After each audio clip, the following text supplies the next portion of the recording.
Salut mes chers élèves, dans notre cours de géométrie d'aujourd'hui, nous allons retravailler avec les applications linéaires. Ok, donc si dans les cours précédents sur les applications linéaires, on travaillait sur l'endomorphisme idempotent, on a vu l'endomorphisme idempotent et spécialement la projection vectorielle, et bien dans le cours d'aujourd'hui, nous allons voir l'endomorphisme involutif, spécialement la symétrie vectorielle. Voici quelques définitions. Endomorphisme involutif, soit E un espace vectoriel et F un endomorphisme de E. F un endomorphisme de E. On dit que F est involutif si F est égal à identité. Donc je vous l'avais bien appris, lorsqu'on a si à l'intérieur d'une définition, c'est comme si on dit si et seulement si, qui est différent du si alors. Donc lorsqu'on a si alors, on commence par si et on dit alors ensuite, après la première proposition. Mais ici, on a si uniquement, et bien à l'intérieur d'une définition qui veut dire si et seulement si. Cela veut dire que si F donne identité, F est involutif. De même que si on a F égale à F est involutif, eh bien on peut dire que F égale à identité. Ok? Donc normalement, on reprend. Si F donne l'identité, F est involutif. F est involutif veut dire que F donne l'identité. Ok, maintenant, juste avant même d'entrer d'emblée dans le cours d'aujourd'hui, donc l'objectif du cours d'aujourd'hui, c'est de vous parler spécialement de la symétrie vectorielle. Si dans l'endomorphisme idempotent, on se spécialisait sur la projection vectorielle, eh bien, dans l'endomorphisme involutif, c'est sur la symétrie vectorielle que nous allons nous spécialiser. Mais juste avant, j'aimerais vous aider à faire une différence entre l'endomorphisme involutif et la symétrie vectorielle. Certains auteurs considèrent l'endomorphisme involutif et la symétrie vectorielle comme étant deux choses équivalentes. Okay? Donc ce n'est pas effectivement vrai. Okay? L'endomorphisme involutif pourrait être n'importe quel autre endomorphisme autre que la symétrie vectorielle. Voyez quelques types d'endomorphisme involutif. Quelques exemples d'endomorphisme involutif de E. Il y a premièrement, l'identité de E. L'identité de E, comme pour l'endomorphisme idempotent, eh bien l'identité de E est aussi involutif. Parce que lorsqu'on fait l'identité par l'identité, on va avoir l'identité. Si nous prenons la matrice identique, c'est une matrice unitaire. Lorsqu'on fait la matrice identique par la matrice identique, ça donne la matrice identique à nouveau. Donc l'identité est un endomorphisme involutif. Il y a également l'homothétie vectorielle de rapport K égale à moins 1 de E, okay? De l'espace vectoriel E que l'on considère.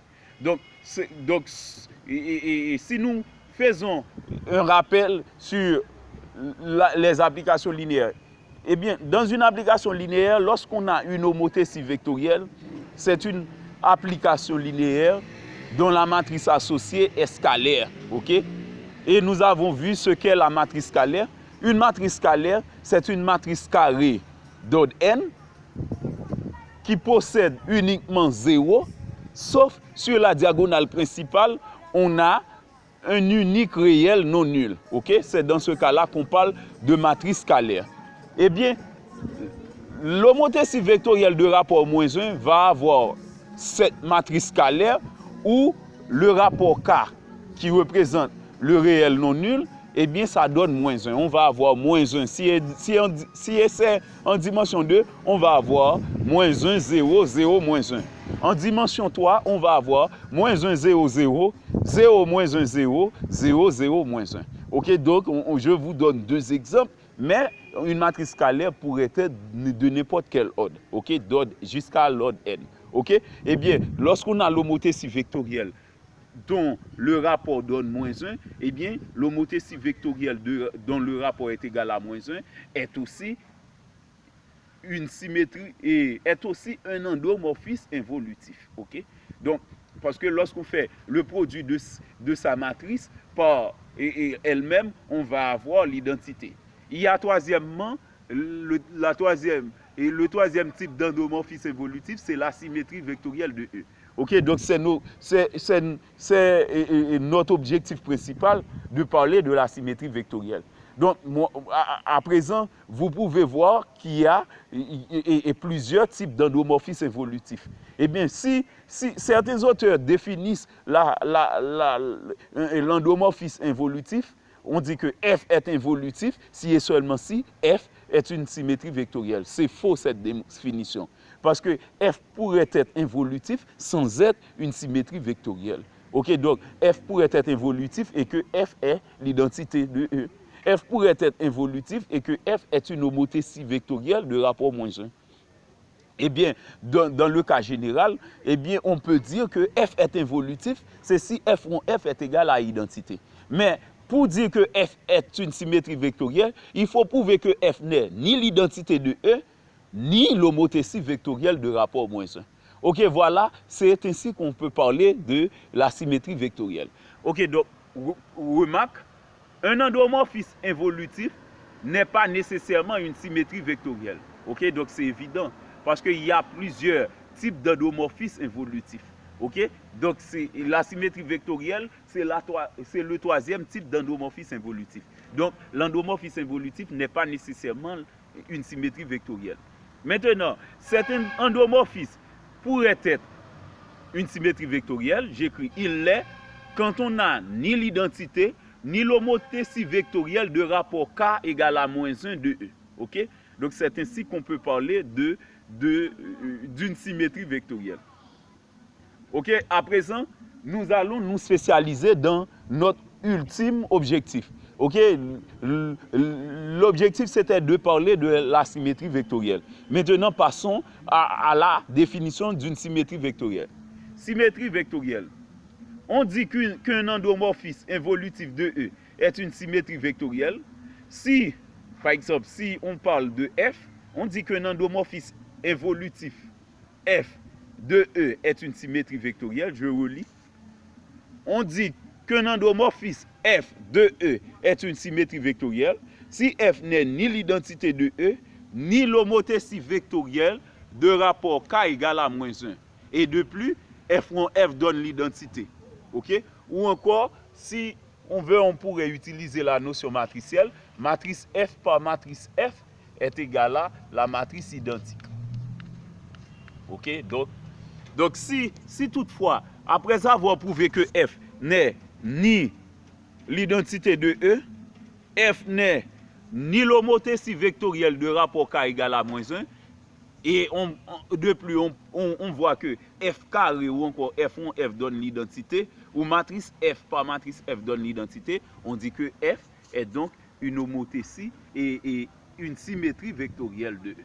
Okay? Maintenant, nous allons voir comment on pourrait caractériser une symétrie vectorielle. Ok, donc comme pour la projection vectorielle, on a vu que la projection vectorielle avait des éléments caractéristiques. Eh bien, nous allons voir comment on peut caractériser une symétrie vectorielle. Nous prenons deux sous-espaces vectoriels supplémentaires de E, E1 et E2. Soit E1 et E2, deux sous-espaces vectoriels supplémentaires de E. Alors, tout vecteur U de E s'écrit de façon unique, U égale à U' plus U second, où U' est dans E1 et U second est dans E2. Alors, j'explique. Donc, E1 et E2 sont deux sous-espaces vectoriels supplémentaires de E. Donc, dire que E1 et E2 sont supplémentaires de E veut dire que la somme E1 et E2 est directe. Ok, donc si la somme E1 et E2 est directe, eh bien lorsqu'on fait E1 plus E2, E1 plus E2 va donner E.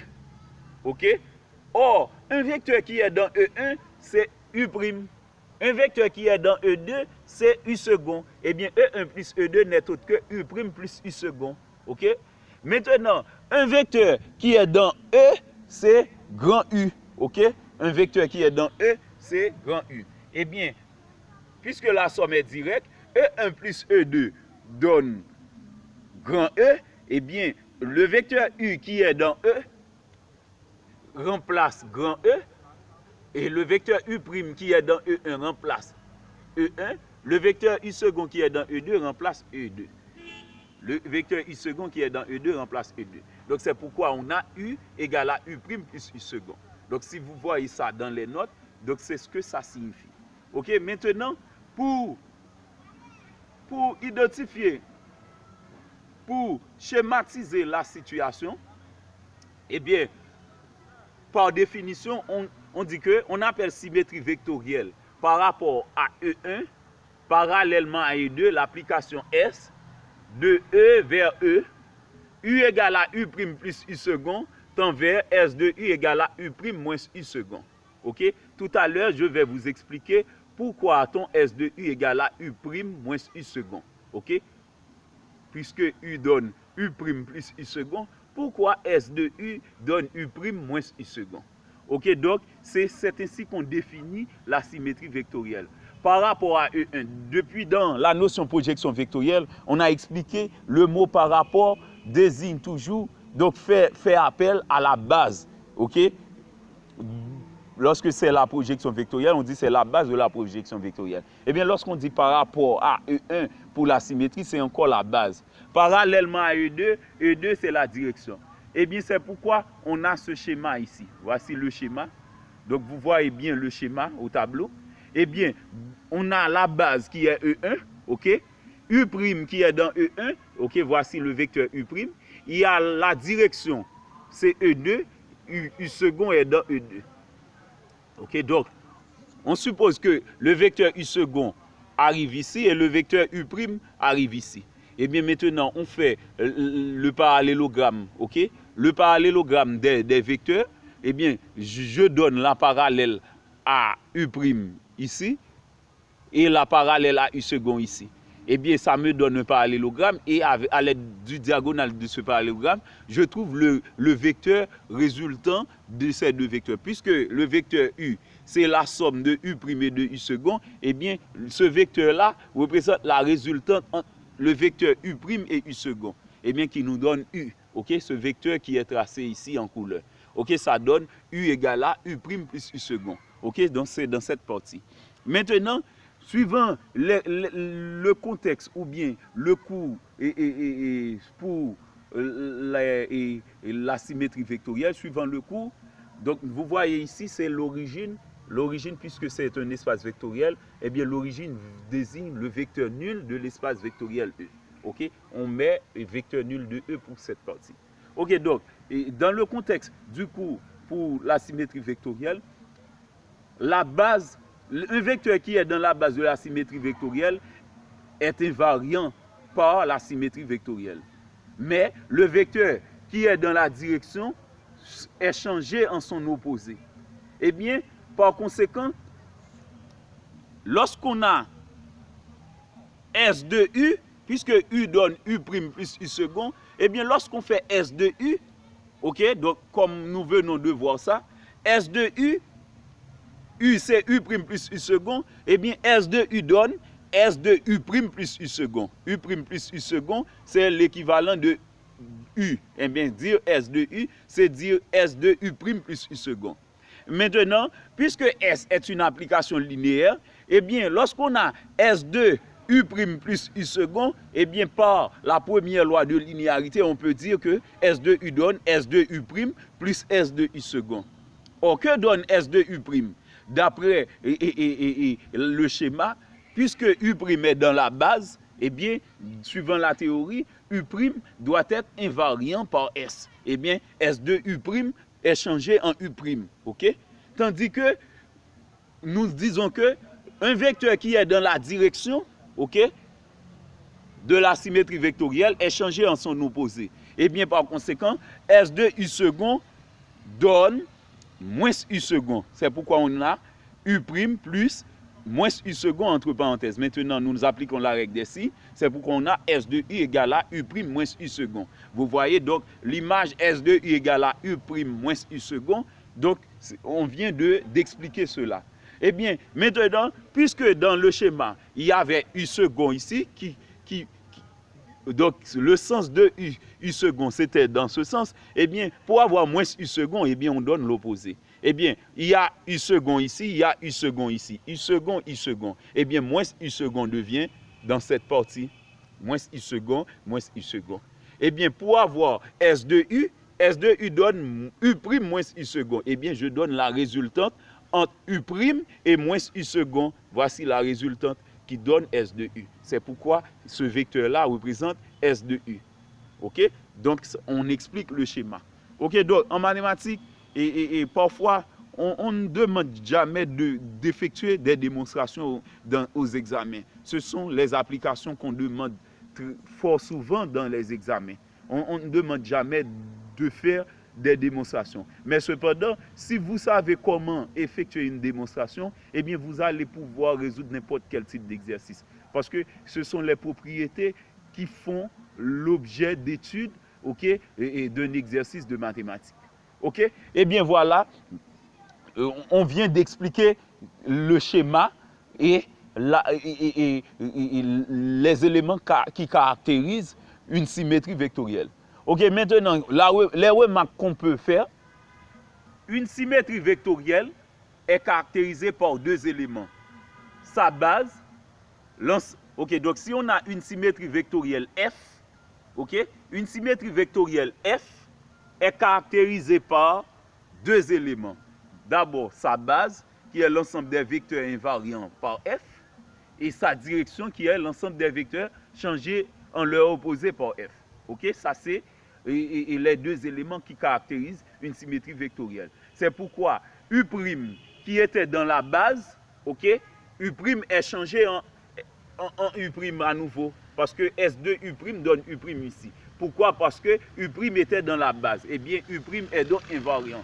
Sa direction, l'ensemble des vecteurs changés en leur opposé par F.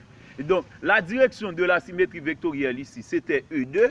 Eh bien, un vecteur de E2, c'était U second. Et mais c'est pourquoi S de U second donne moins U second. OK? Parce que U second était dans la direction. Vous voyez? Donc, la base, c'est l'ensemble des vecteurs invariants, tandis que la direction, c'est l'ensemble des vecteurs changés en leur opposé.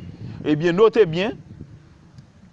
OK, donc juste avant de terminer avec le cours d'aujourd'hui, nous allons apprendre, nous allons prendre ces petits nota bene pour montrer qu'un endomorphisme F d'un espace vectoriel donné est une symétrie vectorielle. D'abord, on prouve que F n'est ni l'homothétie vectorielle de rapport K égale à moins 1. OK? On prouve que F n'est ni l'homothétie vectorielle de rapport K égale à moins 1, ni l'identité de E. Et de plus, il faut prouver que F1, F donne identité ou F matrice F par matrice F égale à identité.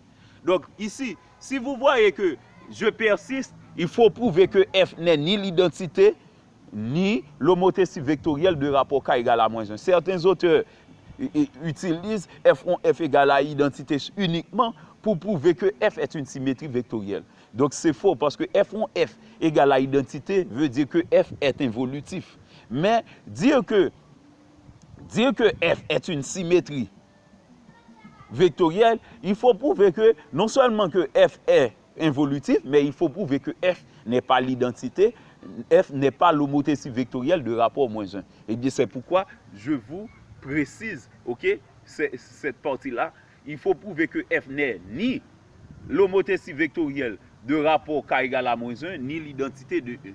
Et bien ensuite, on prouve que F1F est égal à l'identité de E. Et F1F donne identité ou encore matrice F par matrice F égale à identité. Maintenant, une autre façon de prouver qu'un endomorphisme est une symétrie vectorielle, si on est en dimension 2, eh bien, on prouve que la trace de la matrice de cet endomorphisme donne 0 et le déterminant donne moins 1. OK? Donc, c'est clair. OK? Pour une symétrie vectorielle, en dimension 2, la trace donne toujours 0, la trace de la matrice donne toujours 0 et le déterminant de la matrice donne toujours moins 1. OK? La trace de la matrice 0, le déterminant de la matrice moins 1 pour une symétrie vectorielle de dimension 2. Donc si on a un endomorphisme qui possède cette propriété en dimension 2, eh bien sans même vérifier que si c'est une homothétie vectorielle de rapport moins 1 ou encore et l'identité, sans même vérifier cela avec la matrice, on peut en déduire que F est une symétrie vectorielle. C'était tout pour aujourd'hui. J'attends vos questions, vos commentaires, vos supports également. OK, donc c'était Jimmy Deveil, votre professeur de mathématiques, compétent et expérimenté. Merci et bonne journée.